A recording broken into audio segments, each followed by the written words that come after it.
Himig ng Pasko'y umiiral.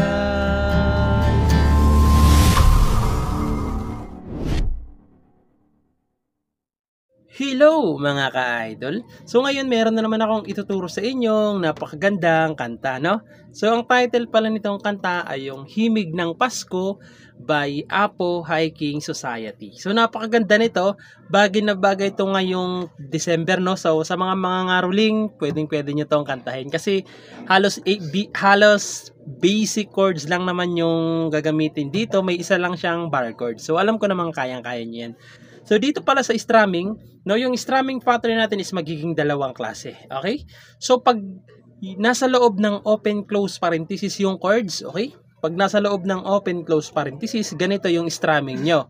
Down, down, up, lilipat ka agad. Okay? So ulitin ko. Pag nasa loob ng open-close parenthesis yung chords, ganito lang. Down, up, lilipat ka agad. Okay? Pag yung chords naman is walang open-close parenthesis, dalawang beses yung gagawin yung strumming pattern na yan. Okay? Kaya may 2 times dyan yung walang open-close parenthesis na strumming. Okay? So, ganito siya pag walang open-close parenthesis yung chords. Down, up. Isa pa. Down, up.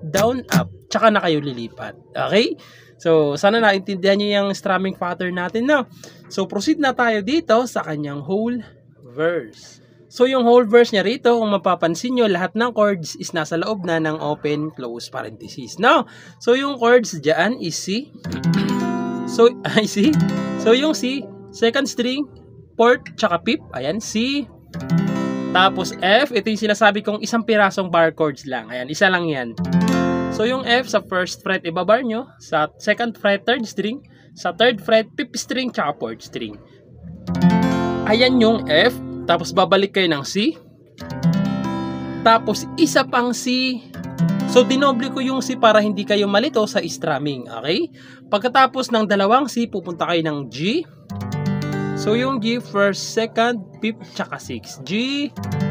Tapos C ulit. Okay? Yung 6 na chords na yan, dalawang beses yung gagawin sa verse. Okay? Dalawang beses. So, sasampulan ko para at least maintindihan nyo kung paano siya tugtugin. No? So, ganito naman siya kapag kinantahan. Malamig ang simoy ng hangin, kay saya ng bawat damdamin. Ulitin nyo lang ulit muna lahat. Ang tibok ng puso sa dibdib, para bang hulog na ng langit. Tapos pre-chorus, himig Pasko'y laganap. So papasok naman doon yung chorus. Pre-chorus niya, no?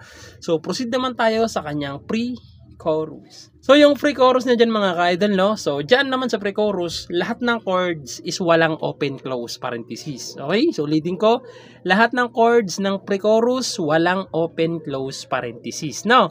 So yung chords dyan is G, tapos C. Okay? Yung G, tapos C, gagawin nyo muna ng dalawang beses. Okay? Pagtapos nyo ng dalawang beses, pupunta naman kayo ng D. So, yung D, first string, second string, tsaka third string, D, tapos G. Okay? Yung G, tapos, yung D pala, tapos G, dalawang beses nyo rin gagawin. Okay? So, sana malinaw, no? So, ulitin ko, yung G sa pre-chorus muna, yung G, tapos C, 2 times nyo munang gagawin bago kayo lumipat. Pagkatapos nyo ng 2 times, pupunta naman kayo ng D, tapos G. 2 times din. Okay, D, tapos G, dalawang beses nyo rin gagawin. No? So, ganito naman siya tugtugin sa pre-chorus. Himig Pasko'y laganap, mayroong sigla ang lahat, wala ng kalungkutan, lubos ang kasiyahan. Tapos chorus, himig ng Pasko'y. So, papasok naman na doon yung kanyang chorus, no? So, proceed naman tayo sa kanyang chorus. So yung chorus niya naman dito mga ka-idol is lahat naman din ng chords is nasa loob na ng open close parenthesis ulit na. So yung chords ng chorus C, F, C, isa pang C, G, tapos C ulit. Okay? Yung 6 na chords na yan, 2 beses nyong gagawin sa chorus. Okay? Yung 6 na chords, 2 times nyong gagawin lahat yan. Okay? So, ganito naman siya sa chorus. Himig ng Pasko'y umiiral sa loob ng bawat tahanan. Isa pa, ulitin nyo lang ulit lahat. Ang saya ng mga tanawin, may awit ang simoy ng hangin.